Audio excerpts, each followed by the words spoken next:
Bueno, Marce, ¿de dónde eres? De Bucaramanga, mano.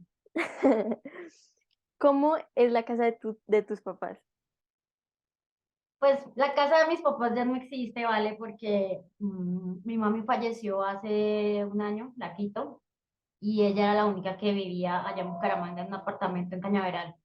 Y con mi papá rompimos relaciones hace muchos años, entonces la casa materna como tal, donde la que convoca, la que congrega, todo eso, ya no está. Mm. Estamos los tres hermanos regaditos por ahí. Sí. ¿Tus hermanos son mayores, son menores? Yo soy la mayor de tres hermanos, una hermana, un hermano más. Mi hermana es música, es violinista y vive en Miami. Y mi hermano es diseñador industrial y vive en Bucaramanga. Sí, él sí vive allá. Súper chévere. ¿Y qué recuerdas de tu infancia? Ay, mi infancia fue muy bonita. Mi infancia fue en un barrio de casas grandotas, con patio, con andenes súper anchos. Nos la pasábamos jugando en la calle. En esa época, pues yo tengo 48 años, entonces eso fue más o menos años que 80. Jugábamos todo el día, eh, inventábamos muchas cosas porque no había celulares, entonces a veces no había ni pelota, entonces rellenábamos una bolsa de tela o de papel y hacíamos la pelota, jugábamos, bueno, acá le dicen golosa, nosotros le decíamos tángara, jugábamos con el caucho, jugábamos todo el día, estábamos molestando en la calle, los vecinos nos apagaban las luces, nos echaban agua, de todo, porque regábamos mucho, de verdad, pero pues mira que todavía nos hablamos con esos niños de esa época, todavía estamos en contacto. Oye, después de tanto tiempo, o sea, todavía permanece ese contacto. Sí, sí, muy bello, muy bonito. Mm. Oye, sí, la verdad, qué lindo. Bueno, y ya adentrándonos un poco más a lo que tú haces, ¿cuáles fueron esos primeros libros que te motivaron a escribir? Bueno, empecé, digamos que relativamente tarde a leer con una guía, porque yo antes leía de todo, me gustaba, siempre me ha gustado mucho leer, y mi mamá siempre me compró libros, pero mi mamá no tenía ninguna formación en literatura, era lo que le gustaba a ella o lo que me gustaba a mí, lo que yo le pedía, pero siempre hubo que leer en la casa. Y yo empecé leyendo chiquita, chiquita la poesía de Federico García Lorca. Entonces, muchas cosas de las que me sé de memoria todavía están en rima, y no sé, ahí empezó todo, toda la poesía de Rafael Pombo también, creo que todavía me la sé. Eh, y lo que me ponían en el colegio, que sí eran unos poemas que yo ni entendía, pero igual me los aprendía. Ujú. Y también leía mucha literatura infantil, muchos cuentos fantásticos de Andersen, de los hermanos Grimm y muchos cómics. Entonces, pues a mí me encantaba pues La abeja Maya, Tío Rico McPato, Memín Pingüín, no sé, qué más me compraba mi mamá. Hasta las fotonovelas que ella compraba yo las leí, porque en esa época salían unas fotonovelas mexicanas súper chistosas, que era la foto y salía el globo del parlamento ahí y era pues, era muy chistoso. Y Calimán, cosas así, yo soy época Calimán. Eh, y, y ya después, pues ya en la adolescencia empecé a leer otras cosas como poetas así desgarradas como Alejandra Pizarnik, eh, Alfonsina Storni, no sé quién más, Juan Eduardo Ború, todas esas del Cono Sur. Y hombres, bueno, a César Vallejo, pero como te digo, sin ninguna guía, era pura como intuición. Sí. Yo empecé a estudiar literatura ya vieja, como a los 30 años más o menos, y ahí conocí a Piedad Bonet, y ahí sí ya empecé a leer cosas pues que me aportaron desde el punto de vista del proceso de creación, ¿no? Entonces ahí conocí a Blanca Varela, conocí a Anne Carson, conocí a Vicente Huidobro, a muchos referentes que yo todavía, pues ahorita permanentemente leo y me influyen muchísimo, son un disparador, un detonante muy importante siempre que estoy escribiendo o cuando estoy con ganas de empezar un nuevo proyecto, me pongo a leer juiciosa, ese tipo, las norteamericanas, las poetas norteamericanas, de acá de Latinoamérica, ya te contaba de Blanca Varela, la peruana, y Olga Orozco, mm, bueno, José Watanabe, que fue un poeta peruano, Raúl Zurita también me gusta mucho, pero ya esos fueron como más guiados por Piedad Bonet. Yo estuve con talleres de creación con ella durante toda mi carrera de literatura, entonces aproveché un montón. Mm. Sí, obvio, me imagino como tú veías probablemente como un ejemplo, ver lo que ella No, escribía. Piedad era como todo. Ya era, todavía la admiro mucho, todavía hablo con ella, todavía estamos en contacto, voy a su casa. Sí, Piedad fue una amiga muy grande durante toda la carrera. Mm. Qué lindo tener esa clase de maestros. Bueno, Sí. ¿qué debe tener una mujer para ser hincha del Bucaramanga, médica, poeta y hacer una maestría? Ay, no sé, tener los cables muy cruzados, yo creo, porque sí, mi vida ha sido muy desordenada desde el punto de vista de que no ha seguido ningún orden como uno normalmente se llega a plantear en algún momento de su vida, que, ay, yo a los 30 ya quiero tener hijos, carro, casa, pelito, bueno, todo eso. No, yo nunca pensé en eso, empezando porque yo terminé el bachillerato muy joven, de 16 años, y yo no sabía qué hacer. Yo estaba muy perdida en mi vida y entonces lo único que tenía claro era que a mí los números definitivamente no. O sea, yo sumo con los dedos, yo necesito calculadora permanentemente para hacer una división de dos cifras, yo no puedo con números, me sé únicamente las tablas de multiplicar y para y contar. Sí me pasa De eso. resto, antinúmeros, antinúmeros. Entonces yo dije, bueno, pues estudiemos medicina porque ahí no se ven matemáticas. Y bueno, se fue el primer gran error porque desde el primer semestre uno ve bioestadística, uno ve física, química, bioquímica, todos son números. Ya más adelante todo lo de epidemiología, pues ya pues me di contra las paredes. En noveno hice como una crisis así horrible y me salí. Dije, yo no termino esta vaina, esto no es para mí, no me gusta, bla, bla, bla. Y me puse a estudiar muchas cosas. Estudié 2 semestres de música, estudié 3 semestres de filosofía e historia a distancia, estudié, bueno, hacía cursos de inglés, cursos de francés. Desde chiquitica siempre estuve en el conservatorio, entonces seguía dándole ahí a eso. Y como a los 3 años de haberme salido de la carrera, me llamó la coordinadora académica. Me dijo que iba a ver, ¿va a terminar o va a perder todo lo que hizo? Y bueno, me convenció, yo volví, terminé medicina. Muy, muy difícil fue porque a mí se me había olvidado todo, pero bueno, la logré. Y luego trabajé un tiempo y me mamé de la medicina general. Entonces, otra crisis. Yo he hecho crisis, crisis, crisis, crisis. Ahorita ya hace como 5 años no hago crisis, pero no me extrañaría que a los 50 hiciera mi otra crisis, Dios. Eh, y ahí me vine para acá, para Bogotá, a estudiar literatura. Yo no sabía, sino que me gustaba la poesía de Piedad Bonet. En esa época yo había leído Todos los amantes son guerreros, de Círculo y Ceniza, que fueron de los primeros libros de ella. Había leído lo que te dije, bueno, en esa época también leí mucho a César Vallejo. Y, y no, me vine para acá, ojos cerrados, yo dije, Piedad está en los Andes, yo me voy a los Andes, yo tenía ahorrada plata, pero pues yo no pensé que a los 3 semestres ya me quedé sin nada, tocó con ICETEX, terminé de pagar eso, estaba hace apenas como 2 años.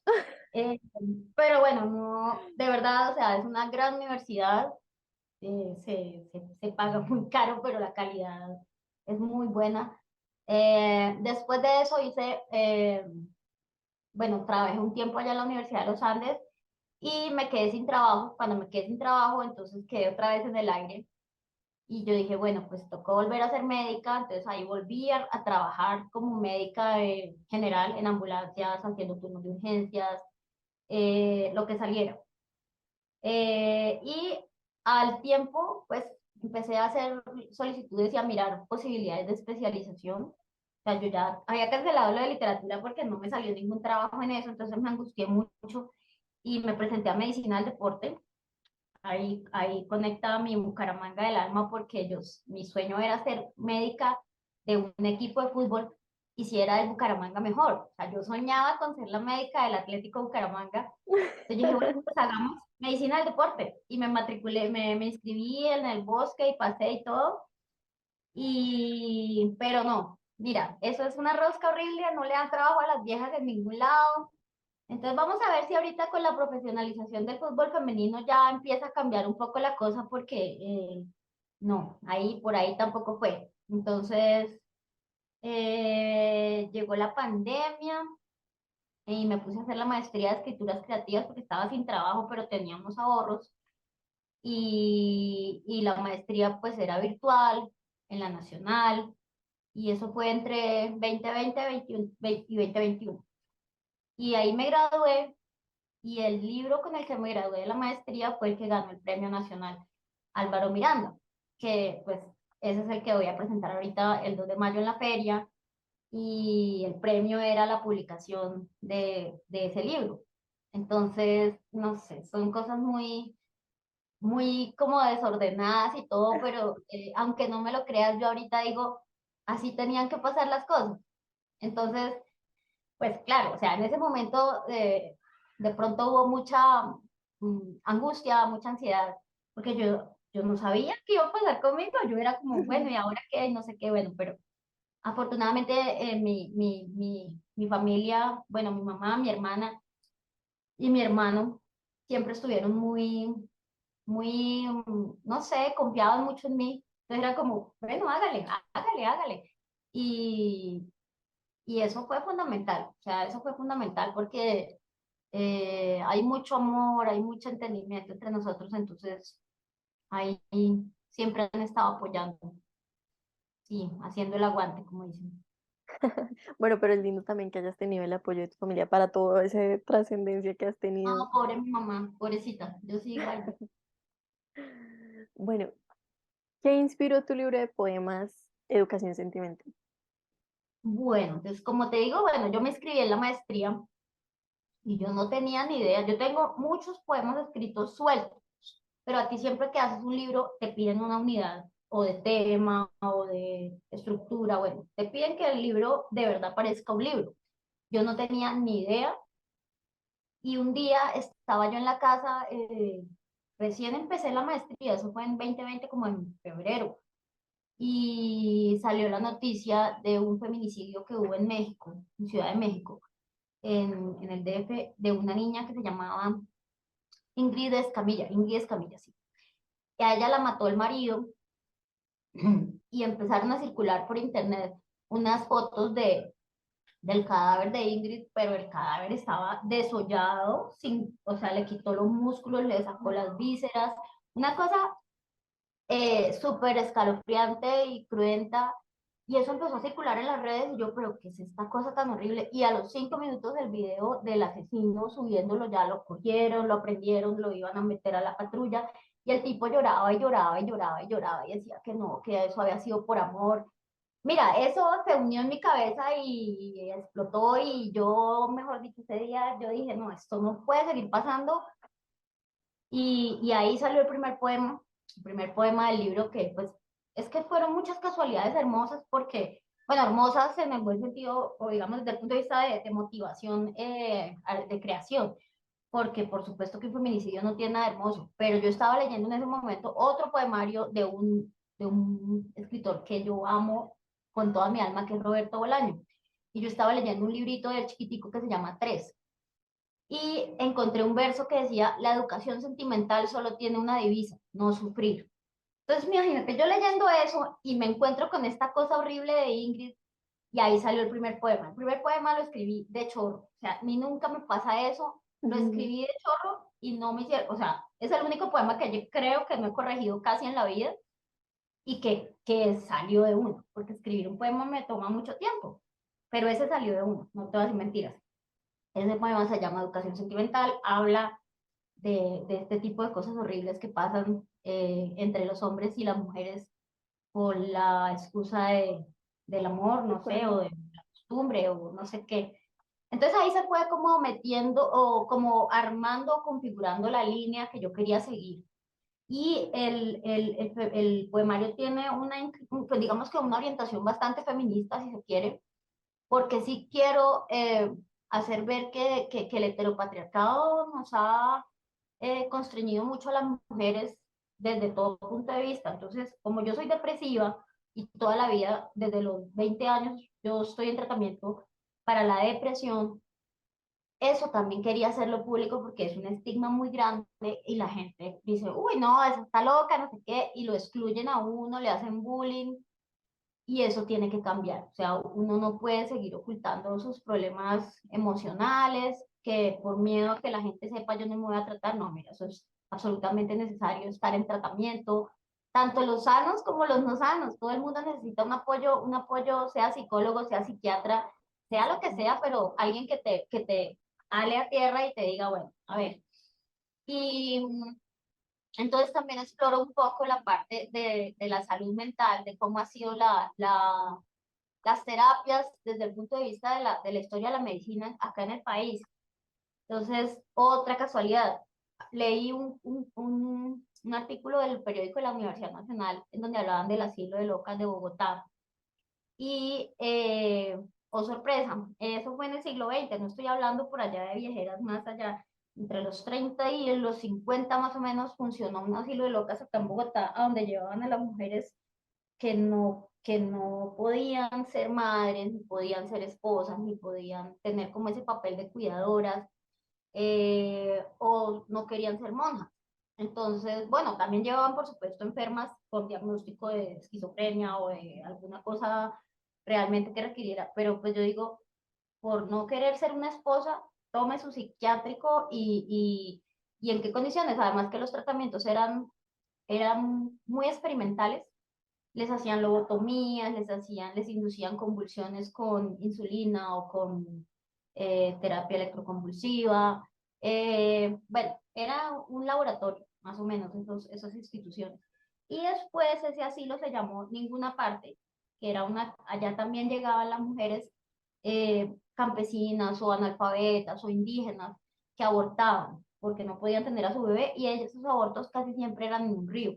Ellas se ponían ahí en el río y el niño se iba aguitas abajo. Y hay otro poema de ese libro que le puse Medea, que tiene que ver es con esa historia. Entonces, digamos que el libro es mucho, en gran parte es experiencial, es vivencial, es una cosa que fue un proceso, como fue doloroso, fue también terapéutico, catártico, porque yo ahí cuento, o sea, obviamente atravesada por la ficción y por otros datos, pero ahí está mi vida, toda. Entonces, no sé, estoy muy satisfecha con el resultado y como muy descansada, como que me quité una carga. Sí. ¿Tienes algún poema en particular que sea como muy significativo para ti? O sea, que sea muy Sí, especial. sí, bueno, ahorita no tengo acá ninguno a la mano, pero hay dos, bueno, como unos cuatro poemas al padre. Uno de esos es bastante significativo, porque como te dije, bueno, siempre yo escribo o motivada por lo que estoy leyendo. Estaba leyendo un poemario de una poeta norteamericana que me gusta mucho, que es Sharon Olds. El libro se llama El Padre, el libro de ella, pero es un libro que ella escribió en los últimos días de vida de ese papá, que también, pues digamos que no fue ejemplar desde ningún punto de vista y la relación con ella también fue muy conflictiva, pero ese poemario sí es un poemario totalmente amoroso, totalmente reconciliador, como, bueno, no sé, mis poemas no, mis poemas sí fueron como de reclamo, de odio, de denuncia, mucha denuncia. Entonces, sí, hay varios poemas al padre, poemas también, por supuesto, a las mujeres de mi casa, pero sí, de pronto el que más me golpea, como que me llena de muchas emociones ambivalentes, son los que le escribí a mi papá. Mm. Sí, sí, leí los del padre y yo quedé como Sí. esa sensación de papá que no es como, No, no, mi papá querido, amoroso, no, nunca. Sí, no. Pero pues por otro lado reivindico mucho a mi mamá, que ella sí fue todo. Ella fue mamá, papá, abuela, bisabuela, todo. O sea, mi mamá fue pues yo no estaría acá donde ella no me hubiera dado tanto amor. Mm, Bueno, ¿crees que la poesía puede ser un medio para generar cambios sociales? totalmente, totalmente. Todo el arte, todo el arte. Hay mucha polémica y yo vivo agarrada con los que me dicen que el poeta o el artista no tiene ninguna responsabilidad social, pero es que principalmente el poeta es un observador de su ambiente, de su momento, y si a ti no te toca algo como, por ejemplo, lo que pasó con el estallido social último, con el asesinato de Lucas Villa, de Dylan, de a esta niña Allison, que la violaron, bueno, es todas esas cosas que son realmente, que no son producto, digamos, directamente de tu entorno sentimental o emocional, pero si a ti no te toca una cosa de esas, pues digamos que estás en otra, o sea, dedícate a otra cosa, porque yo creo que el germen de la creación sí es la sensibilidad y es como tener una, digamos, como una condición de susceptibilidad o de vulnerabilidad mucho más especial que el resto de la gente. Entonces, yo sí creo que además de permitirnos desahogarnos, también es una herramienta de protesta y de incentivar a los otros a darse cuenta de, mire, oiga, pero mire lo que está pasando.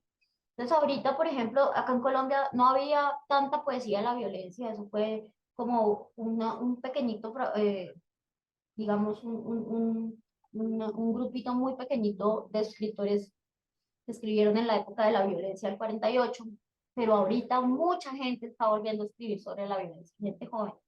Entonces, podrá haber quien nunca escriba sobre su entorno, pero pues yo, por ejemplo, siempre traigo a colación a Kundera, que es otro escritor que yo amo. Él siempre dice, yo nunca escribí realmente, o digamos, de la situación política o de los problemas sociales del país directamente, pero, o sea, escuetamente nunca lo hizo, pero a partir de los personajes y de las historias que él narra, se ve eso.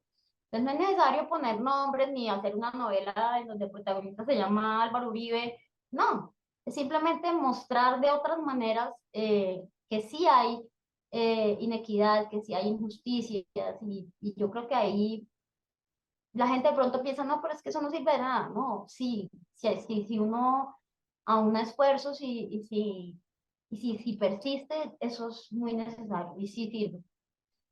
Yo sí soy una convencida de eso. Sí. Bueno, ¿qué consejo le darías a alguien que está empezando o está interesado en escribir poesía? Que lea mucho autores contemporáneos, porque es que, pues sí, lo que yo te dije, yo empecé leyendo a Federico García Lorca, a Pablo Neruda. Yo Pablo Neruda no lo soporto ahorita, y yo era una enamorada de Pablo Neruda, y no, ya no, o sea, mis gustos han cambiado mucho, pero como te dije, pues yo nunca tuve una orientación, sino hasta ya muy a los 30. Entonces, siempre me tocó como ir moldeando el camino yo sola, pero la primera recomendación es que lean mucho. Y la segunda es que ojalá se hagan a un grupo de lectores críticos, bien sea en un taller, bien sea en una clase de literatura, no sé, alguien que no sea la mamá, porque a la mamá siempre le va a parecer bonito lo que uno escribe. Entonces, ahí sí no es, ahí sí no es tan, o sea, hay que despojarse mucho del ego y estar preparado para la crítica.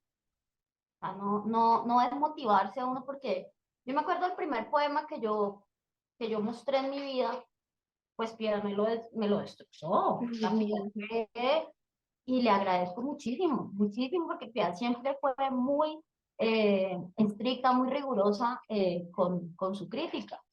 Ella no se ponía con pañitos tibios, no, ella iba a lo que iba, y siempre, pues si algo le aprendí yo a Piedad fue esa rigurosidad y esa disciplina para pulir y para rehacer o romper o borrar lo que no servía, porque hay que hacerlo. Bueno, ¿tienes algún otro libro en proceso actualmente?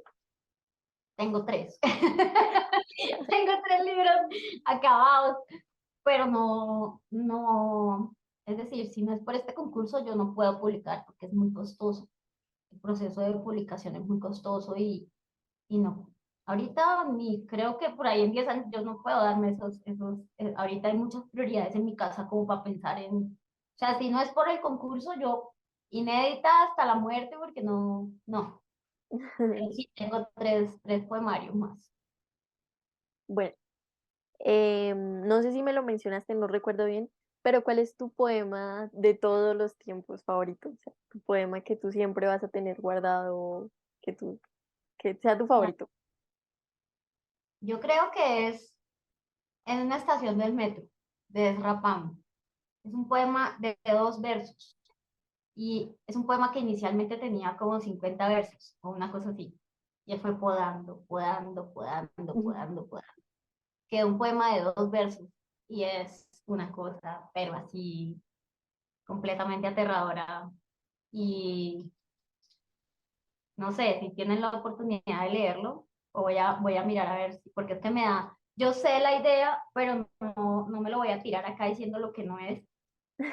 Y bueno, ese es uno, y el otro se llama Helderlin, que es de un poeta que también me encanta, que se llama José Manuel Arango, que es colombiano.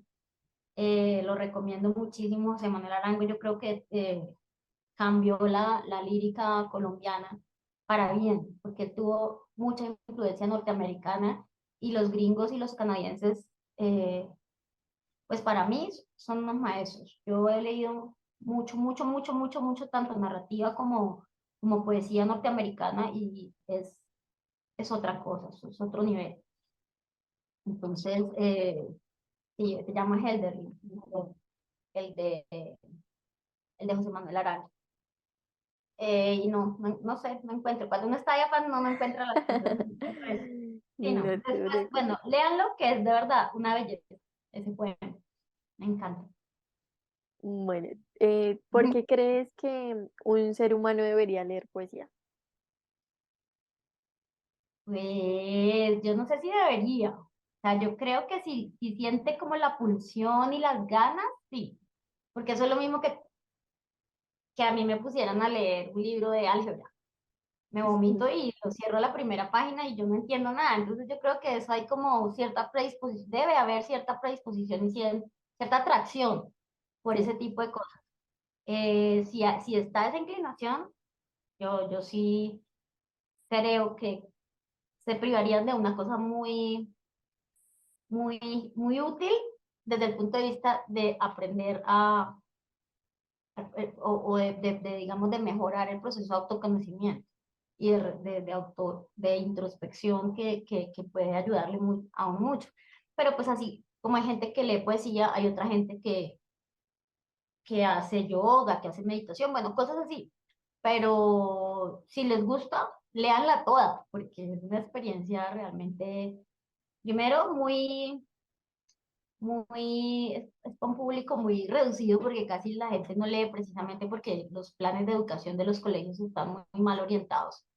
Y lo que yo te contaba, a mí me ponían a leer unos poemas a los 10 años de Ismael Enrique Arciniegas, no sé, de Rafael Núñez, unas cosas que yo ni entendía, pues yo me Mm. las aprendí, pero eso no es, así, por ahí no es, o sea, es como darle al niño la posibilidad de empezar por las rimas, por cosas que auditivamente te hagan recordar, o sea, la parte mnemotécnica es muy importante en la poesía y eso se logra con la rima, con el juego, con la copla. Entonces yo a Federico García Lorca por eso le tengo tanto amor, porque él escribía así y eran historias muy fáciles de entender o bueno, más fáciles que las otras cosas que nos ponían a leer del siglo XIX, que era bien pesadito, pero bueno, lo Ujú. superé. Ay, no. En 10 toca como cortar y hacer otra, porque se acaba el tiempo. Listo, listo. Yo te aviso para hacer el corte. Ok. Bueno, ¿cómo crees que se puede acercar más la juventud a la lírica?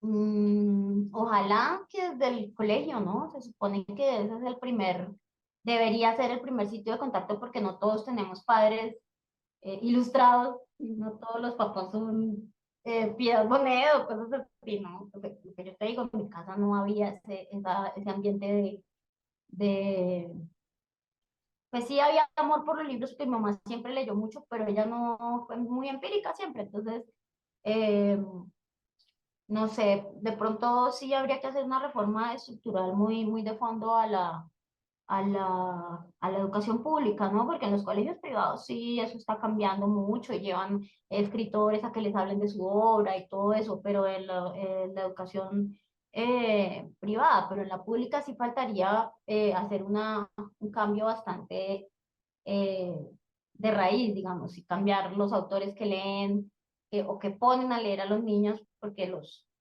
aburren y no vuelven a leer. Entonces, sí creería que hace mucha falta eso, dirá, mira, eventos como la Feria del Libro motivan muchísimo, que un niño vea a un autor presentando su libro, eso yo creo que sería un acicate impresionante para, si no para que empiecen a escribir, sí, por lo menos para que se acerquen a la lectura.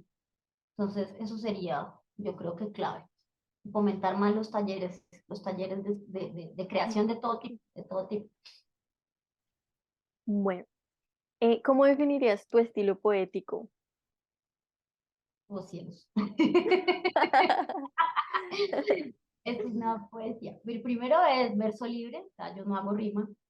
Es mm, me gusta mucho sugerir, me gusta mucho eh, valerme de los versos para dejar abierta la idea y poner a pensar a la gente y como, fíjate que en el libro yo utilizo hasta versículos de la Biblia. Entonces, precisamente porque pues yo estudié en un colegio de monjas y la carga heteropatriarcal que le transmite a uno la religión es muy, muy fuerte. Entonces, hay un poema que se llama como porque ha mirado la humillación de su esclava, algo así. Y utilizo muchos, muchos versos del Magnificat por un lado, bueno, de varias partes de la Biblia que yo ya sabía porque a nosotros nos tocaba rezar el Ángelus, rezar el rosario, ir a misa, todo eso. Entonces, es una cosa bastante fuerte que es muy difícil de quitar. O sea, eso sigue ahí en Sí, los genes de la sociedad y es muy complicado irse para atrás en ese aspecto. Pero ya se me olvidó la pregunta. ¿Cuál era la pregunta? ¿qué cuál era cómo definirías tu estilo? Ah, sí, sí, sí. No, pues, Bueno, sí, muy sugerente, muy, eh, digamos que no es explícita. Algunas veces puede llegar a ser hermética, pero me gusta eso, me gusta como, y siempre, casi siempre es muy corto. Yo no escribo poemas largos. Sí tengo algunos poemas largos, pero no, es la excepción, son la excepción. Pero en este poemario todos son corticos, si te fijas. Y no consigo yo escribiendo una cosa pues como el canto general de Neruda o una cosa así súper llena de letras, no, porque yo creo que hay que depurar mucho el lenguaje y hay que permitir que el sentido no sea unívoco, sino que al contrario, que se permita esa polisemia y que cada lector coja lo que le sirve desde el punto de vista emocional, ay, esto me gustó, me identifiqué con él, y mira, eso créeme que hace mucho más que si a ti te dicen a una rosa roja en medio del crepúsculo, qué sé yo. Entonces, esas imágenes así como tan cerradas y como tan restringidas en su sentido, no me gustan, no me gustan. Entonces, a mí me gusta mucho es como la sugerencia, sí.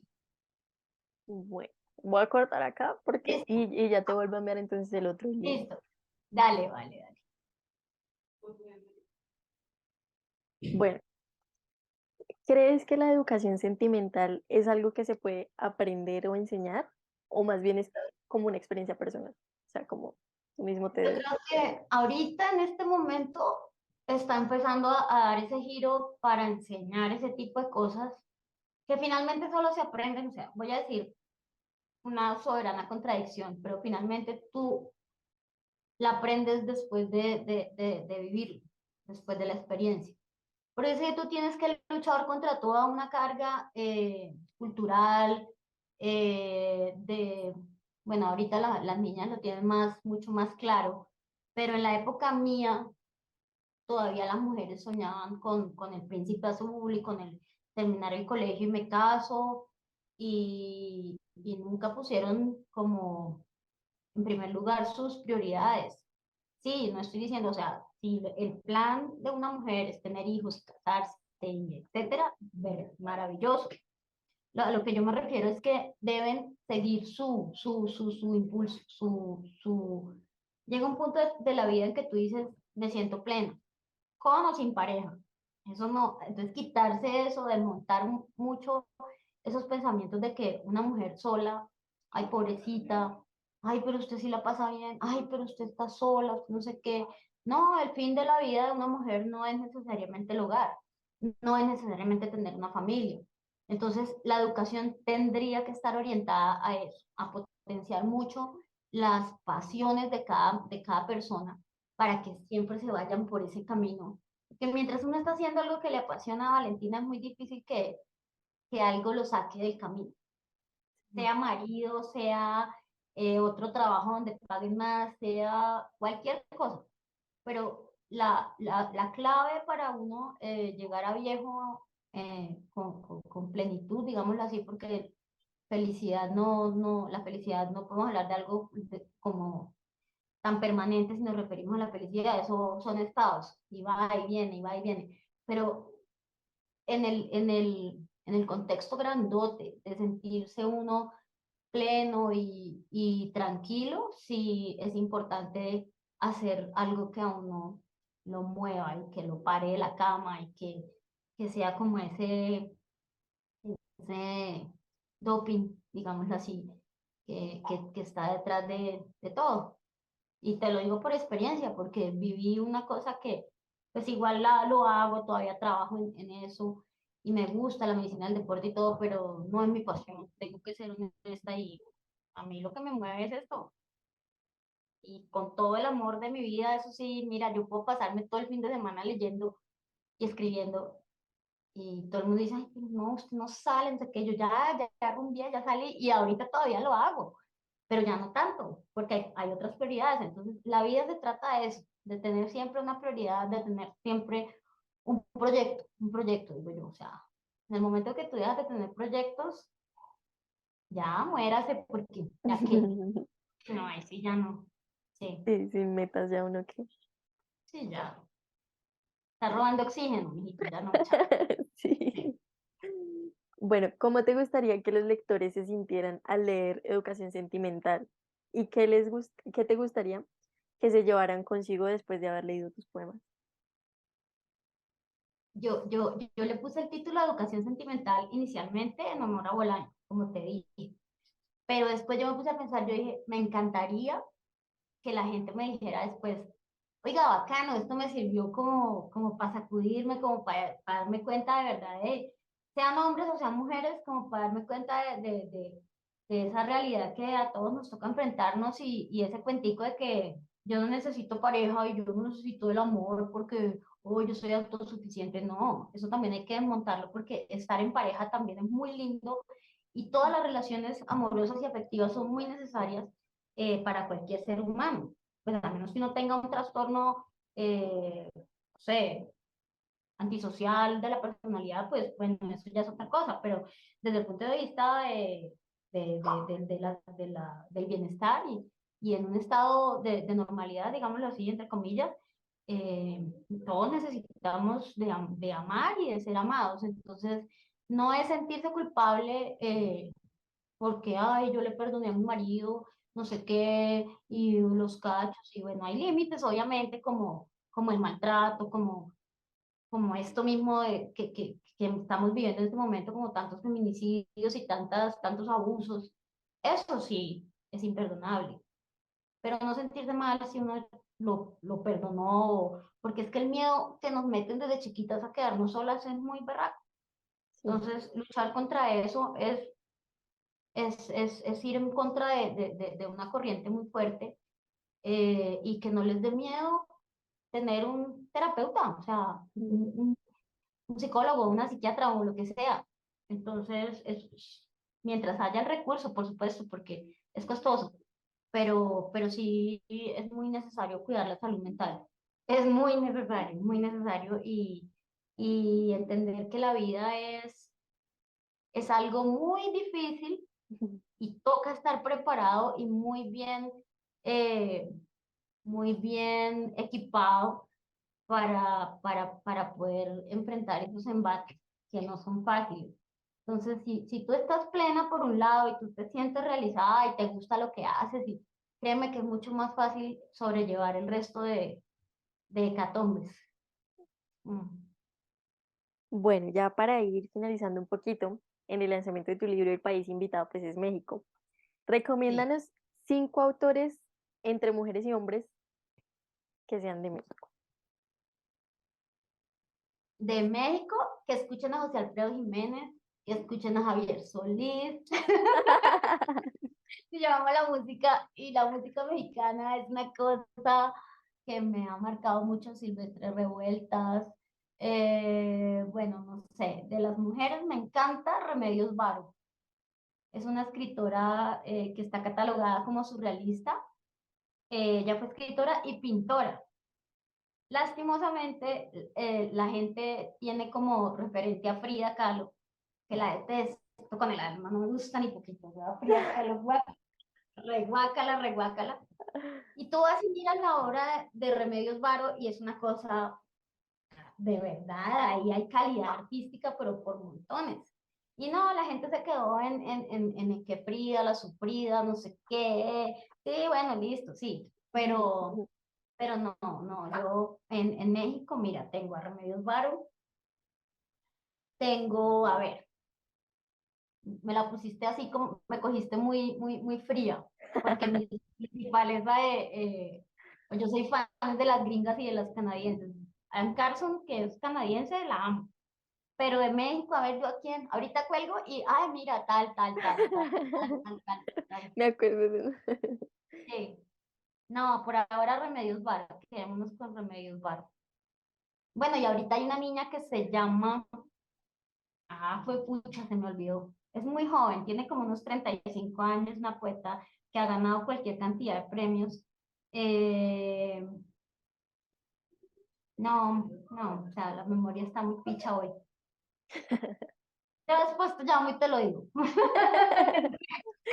me No te acuerdo. preocupes. Pero de México sí, me gusta mucho la música, me encanta como país y fíjate la paradoja porque es de los países más machistas, ¿no? Mm, Y el machote mexicano y esas cosas, no sé por qué a mí me gusta mucho eso, me gusta mucho.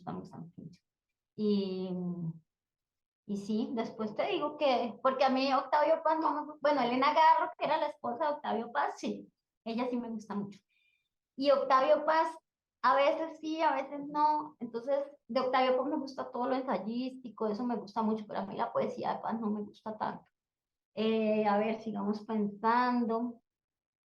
Hay una guionista que yo no sé, yo te mencioné la tira cómica de Memín Pingüín, ella se llama Yolanda Vargas Dulce, o Dulce, no sé si tiene tilde. Ella es mexicana también. Eh, Juan Gabriel, mi amor, mi vida, lo amo.